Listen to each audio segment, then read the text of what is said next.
Okay, I want you to picture a race. Just for a second, close your eyes and imagine it.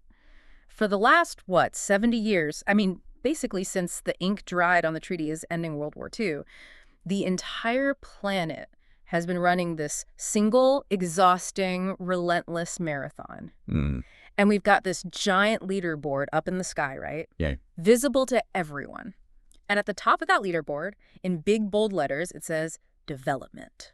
And we all know exactly who's standing at the front of that path. Oh, absolutely. It's not a mystery. You've got the United States, Western Europe, maybe Japan leading the charge. They're the pacemakers. Right. And then you have everyone else, the so-called global south, the developing nations, just scrambling behind them, breathing in their dust, desperate to, catch up. Yeah, that's the narrative. The narrative we've been sold is so simple. You start underdeveloped, you industrialize, you pave everything, you build factories, you consume like crazy, and eventually, if you run fast enough, you cross the finish line and get this little gold star that says developed. It's the standard linear narrative of history. It's the water we swim in. It's what we're all taught in grade school geography. You're right. It's the fundamental assumption of the World Bank, the IMF, the nightly news. It implies that history has a direction, and that direction looks like a suburb in Connecticut. Exactly. But here's the question that kept me up last night. I was reading through this massive stack of documents you sent over, and we'll get to those in a second, but I couldn't shake this one thought. Okay. What if the finish line isn't a podium? What if the finish line is a cliff? That is the terrifying, essential question at the heart of today's deep dive. And if we're right about the sources we're analyzing today, the entire race, this race we've sacrificed so much to run, has been run in completely the wrong direction. So we are looking at a really ambitious, almost intimidating set of documents today. We're talking about the Universal Societal Development Benchmark, the USDB, and this foundational paper called A Pluralistic Framework for Civilizational Maturity Assessment. Now, usually when we cover policy papers on this show, let's be honest, they can be a little dry. A little, yeah. Tweaking tax rates or adjusting zoning laws. These are different. These read like a blueprint for saving the species. They do. Or, to use the technical term from the literature itself, they read like a blueprint for transitioning humanity from a Type 0 civilization to a Type I civilization. And we're definitely going to unpack all of that, the sci-fi concepts, the AI monitoring systems, the indigenous wisdom, the hard physics of it all. But we have to start with the why. Why do these authors think our current scoreboard, GDP, the Human Development Index, the stock market, is not just flawed, but actually dangerous? Why do they call it the developed lie? Well, it comes down to a fundamental error in measurement. It's all about what we value. Right now, our primary metric for success is gross domestic product GDP. Money. Money. We measure flow, how much money is moving through the system, how much stuff is being produced. If a country, say, cuts down its last remaining pristine rainforest and sells the timber to make disposable furniture, its GDP goes up. Of course. On the leaderboard, that looks like development. It looks like success. Because money changed hands. The transaction gets captured. Exactly. But in reality, what have they actually done? They've burned their life support system. They've liquidated a permanent asset, a forest that provides oxygen, water filtration, biodiversity for temporary cash flow. Yeah. They are literally poorer in real terms. Wow. But the metric says they are richer. It's like selling your kidneys to buy a Rolex. You look rich on the wrist, you can show off to your neighbors, but you're slowly dying on the inside. That is a disturbingly accurate analogy. The current system creates a zero-sum game. It encourages nations to race against each other to exploit resources as fast as possible. And the documents call this the developed lie. It's the implicit promise that the lifestyle of the average American in 2024, the SUVs, the meat consumption, the air conditioning, all that energy usage is the goal for all 8 billion people on Earth. And the math on that just doesn't work, does it? I've heard the stats, but lay it out for us. It physically cannot work. It's not an opinion. It's thermodynamics.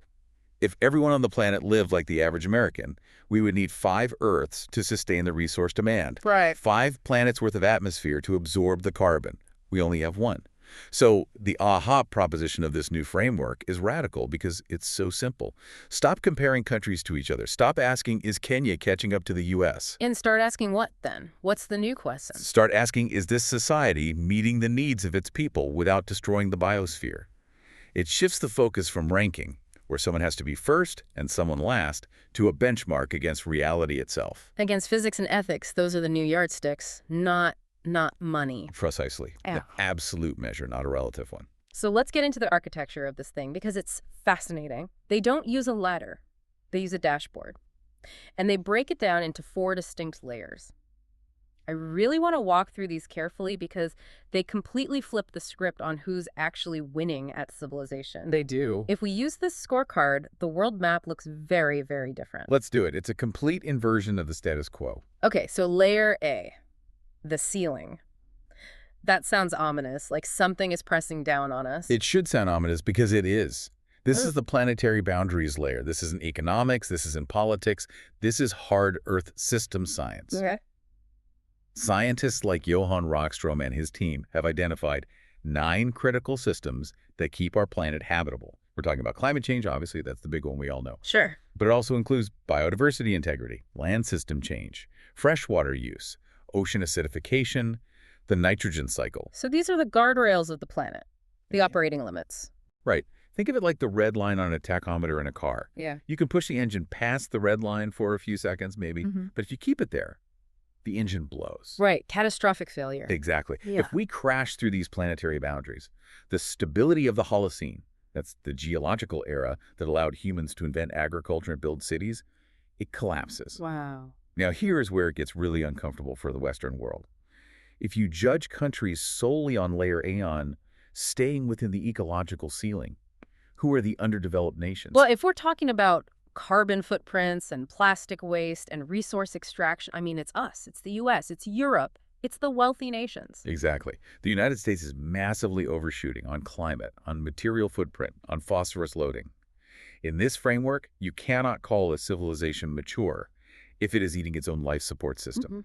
It doesn't matter how high your stock market is, it doesn't matter how many aircraft carriers you have. If you fail layer A, you are, by definition, immature. That is a massive ego check. It basically reclassifies the first world as, what, ecologically delinquent. Ecologically adolescent. Yeah. Think about a teenager throwing a wild party in a house they're about to burn down. Okay, I see that. They might be having a great time, the music is loud, there's plenty of booze, GDP is high, but the roof is on fire and the basement is flooding. That is not a mature household. That's a disaster waiting to happen. And this framework forces us to look at the smoke, not just the party. Okay, so that's the ceiling. We can't go above that or we die. Then we have layer B, the floor. The social foundation. This draws heavily from Kate Raworth's concept of donut economics, which, we've touched on before. If layer A is the environmental limit, the ceiling. Then layer B is the ethical limit, the floor. Exactly. The minimums that no human should fall below. The non-negotiables. Right. The document argues that every human being has a right to a minimum standard of dignity. We aren't just talking about survival, food and water. We're talking about healthcare, education, a political voice, gender equality, housing, energy access, all of it. So the goal isn't just don't destroy the planet. Because you could, I guess, theoretically save the planet by just getting rid of all the people. The goal is don't destroy the planet while ensuring everyone has a good life. That is the sweet spot. Yeah. That is the donut. You want to be above the floor so nobody is starving or oppressed, but below the ceiling so you aren't cooking the planet. That right there is the definition of a mature civilization. Right. Living in the safe and just operating space. I love that image. It changes the goal from growth to balance. But layer C is where the documents really grabbed me, because usually when we talk about development, there's this hidden assumption. This assumption that developed means Western. We assume everyone needs a stock market, a parliament, a nuclear family structure, and a strip mall with a Starbucks. The documents call this the monoculture trap. The idea that there is only one valid way to organize a high-functioning society. It's colonial hangover, really. This idea that civilization was invented in Europe and then, exported to the world. Right. But layer C, the plural pathways layer, it just says, no, that's nonsense. And this is so vital. The framework explicitly rejects the idea of a single cultural finish line. It says, as long as you respect the ceiling, which is physics, and the floor, which is dignity, how you organize your culture, your economy, your governance, that is entirely up to you.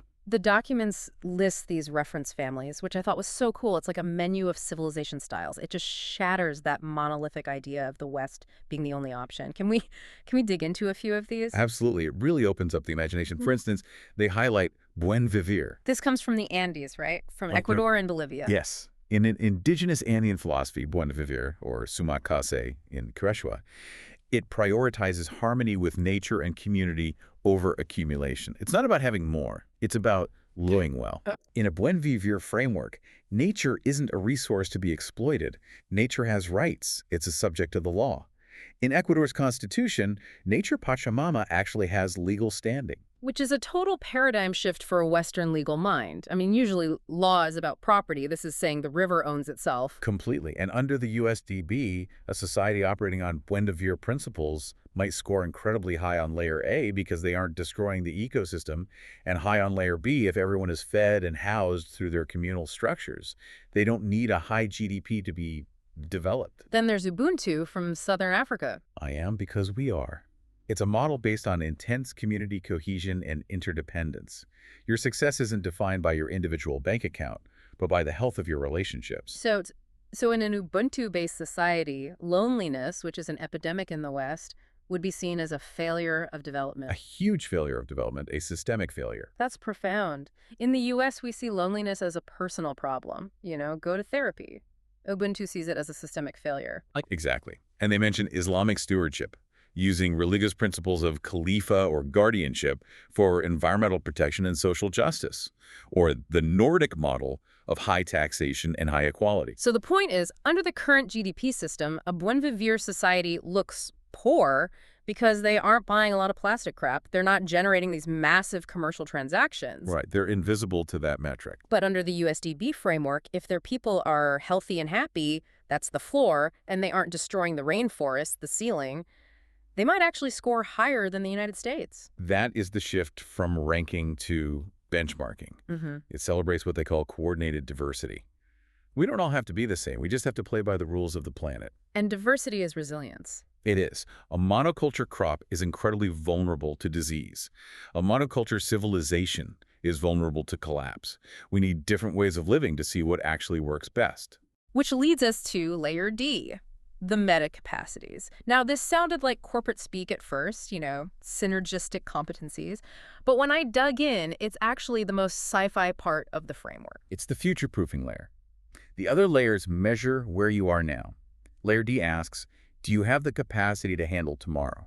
Because a society might look stable today, but if it can't handle a shock, it's not mature. So things like intergenerational coordination. Right. Are you thinking 7 generations ahead? This is a concept borrowed from the Iroquois Confederacy, but applied to modern governance. Most Western democracies can barely think until the next election cycle. 4 years, maybe? Maybe. Or the next quarterly earnings report. That is a dangerously low metacapacity score. So if you can't plan for a climate crisis that is 20 years away because you're worried about polling numbers next week, you are not a mature civilization. You're a reactive one. You're just putting out fires. Another key capacity they mention is complexity embrace. Can your society handle uncertainty? Can you navigate a pandemic or a massive AI disruption or a supply chain collapse without dissolving into chaos and polarization? And we saw this with COVID. Some societies handled the complexity well. Others, well, they imploded into conspiracy theories and infighting. Exactly. A society that is rich but brittle, that breaks as soon as things get tough, is not mature. It redefines strength. Strength isn't just having the biggest military or the biggest GDP. Strength is adaptability. Strength is resilience. Strength is the ability to absorb a shock and keep functioning. Okay, so we have this dashboard, physics, ethics, culture, and future-proofing. But the document frames this as something even bigger than just better government. It frames it as a transition to a Type I civilization. Now, I'm a nerd, so when I hear Type I civilization, I immediately think of the Kardashev scale. I think of physicists like Freeman Dyson talking about, harnessing the energy of an entire star. That's the classic definition, right? Originating from the Soviet astronomer Nikolai Kardashev in the 1960s, he ranks civilizations by their energy use. A Type I civilization can harness all the solar energy falling on its home planet. Type 2 is the star, Type 3 is the galaxy. Right. A Type 2 harnesses the full energy of its star-like with a Dyson sphere. Type 3, the galaxy. And where are we now on that scale? We're currently about a Type 0.7, We're still scraping by, burning dead plants, fossil fuels from millions of years ago. We're essentially burning the furniture to keep the house warm. We haven't even mastered the energy falling on our own roof. But the USDB takes that concept and expands it beyond just energy, right? Because you could technically have a Type I energy grid, but still be a barbaric society that uses all that power to blow each other up. Exactly, and that is the great filter risk. The authors argue that you can't just have Type I energy if you have Type E social systems. Yeah. You will destroy yourself with that much power. So the USDB outlines the benchmarks for a holistic Type I society. Okay, so give us the highlights. What does Earth look like if we hit 100 on the USDB score? Paint the picture for us. Okay, let's look at the benchmarks. Imagine this. Energy. 100% renewable grid penetration. Zero reliance on fossil fuels. We're powering the planet with the planet's own flows. Sun, wind, geothermal, Yep. connectivity. Universal high-speed internet is a basic human right. The global brain is fully connected. No digital divide. Every child in every village has access to the sum of human knowledge. Wow. Housing. Zero homelessness. Not reduced homelessness. Zero. The framework argues that a civilization that leaves its members exposed to the elements has failed the most basic test of competence. It sounds utopian. I mean, it sounds like Star Trek. It sounds utopian only because we are so used to the dystopian status quo. We've accepted homelessness and pollution as normal. The document frames these benchmarks as necessary. Take economics. The benchmark is that GDP is completely decoupled from carbon emissions. We're creating value without destroying matter. So we move from competition, country X versus country Y, to coordination. Humanity versus physics. Humanity versus physics. I like that. We are trying to level up the entire species before the game over screen flashes. That is the mission. It's no longer about beating China or the US. It's about beating the clock on climate change and ecological collapse. Okay, so we have this incredible vision, a dashboard for the planet, but here is where the rubber meets the road. How do you actually measure it? We're talking about, 200 different indicators across 190 countries. Yeah. How do you avoid this just being a bunch of bureaucrats filling out forms and, lying about the number? Oh, yes, our rivers are very clean. Eh. Trust us. Right. Yeah. This is where we get into Section 3 of the documents, the engine room. The authors propose a massive technological stack to make this real. They call it the digital nervous system for the planet. And this relies heavily on AI and satellites. Heavily. We aren't relying on self-reporting anymore. Imagine computer vision satellites orbiting Earth. They aren't just taking pretty pictures for Google Maps. They are analyzing multispectral data. They are measuring deforestation in the Amazon in real time. They are tracking urban sprawl in India. They are assessing the quality of infrastructure in rural Africa. So you can't fake the data. A government can't say, oh yeah, our forests are protected if the satellite sees the spectral signature of chainsaws and dying leaves. Exactly. It creates an objective layer of truth for layer A, the ecological boundaries. If you emit methane, the satellite sees it. If you dump sewage, the satellite sees the algae bloom. But then there's the harder problem. How do you measure the intangible stuff? Right. How do you measure social trust or polarization or cultural vitality? You can't see trust from space. You can't see democracy from orbit. No. So they propose using natural language processing, NLP, to analyze the digital exhaust of a society. Digital exhaust. That's a great phrase. Everything we put out there.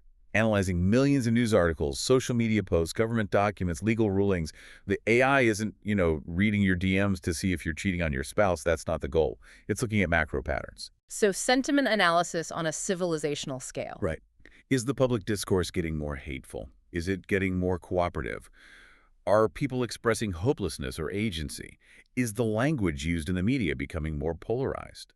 The AI can sense the mood of a nation in a way a census never could. It turns development from a static report that comes out every 5 years into a real-time dashboard. Yes. That sounds incredible, but I have to pause here. It also sounds a little terrifying. I mean, a digital nervous system monitoring our tweets to decide if we're civilized, that feels very Big Brother. It does. It feels like something a totalitarian state would love. It creates a massive privacy risk. You are absolutely right to flag that. The authors actually acknowledge this explicitly. They devote a whole subsection to ethical AI. They talk about privacy by design and using something called differential privacy. Differential privacy, that's where the AI learns from the data set but can't identify any single individual within it, right? It sort of adds noise to the data. Correct. It sees the forest, not the trees. It knows that People in this region are angry about water prices, but it doesn't know who specifically is angry. But even with that, they emphasize human-in-the-loop oversight. You cannot let the algorithm decide a country's score on its own. It's a tool for the human experts, not a replacement. But the utility is undeniable. I mean, imagine a mayor waking up and seeing, warning, social cohesion dropping in District 9, or alert, air quality impacting cognitive scores in Sector 4. It turns governance into an engineering problem. Or at least, it gives governance the tools of engineering. It creates a feedback loop. And in systems theory, feedback loops are how systems learn. If we want a learning civilization, we need this data. We can't manage what we can't measure. Okay, so we have the framework, we have the tech, we have the vision of the Type I civilization, we're ready to save the world. But then, the document does something surprising. It pivots. Section 4.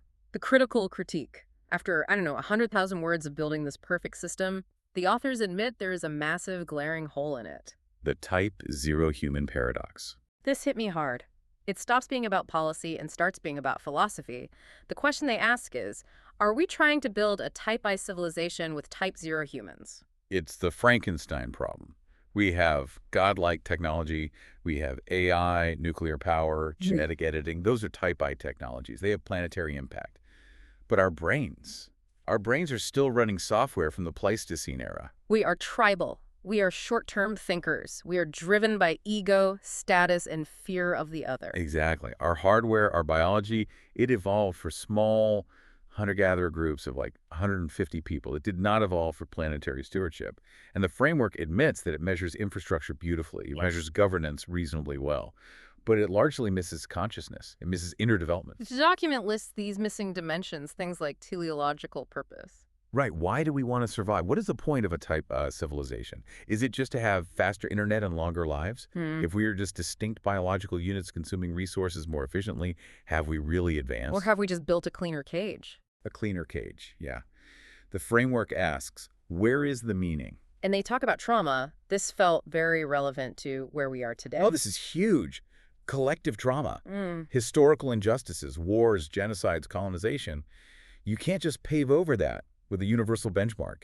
If you don't address the psychological wounds of society, you can't achieve that Ubuntu level of cohesion. You can't force people to trust each other if they're carrying generations of trauma. You can't optimize a society that hates itself or hates its neighbors. Exactly. The risk is that we build a civilization that is perfectly optimized, perfectly measured, perfectly sustainable, and completely soulless. Or worse, unstable. Unstable how? Because if you give Type A minds that are driven by fear and dominance and zero-sum thinking control over a planetary dashboard, they won't use it for coordinated diversity. They'll use it for control. They'll use it to dominate. They'll use the satellites to spy and the metrics to punish. That brings us squarely to the risks. Section 5. The document provides a why not to use it argument, which I really respect. They don't just sell the product, they show you the warning label. And the biggest risk is Goodhart's law. When a measure becomes a target, it ceases to be a good measure. Exactly. We see this in schools with standardized testing. Teachers stop teaching learning and start teaching how to pass the test. If you tell a government your global funding depends on your biodiversity score, they might just start planting invasive, fast-growing trees to game the satellite data. It looks green from space, but it's an ecological desert on the ground. Precisely. Or take the social cohesion score.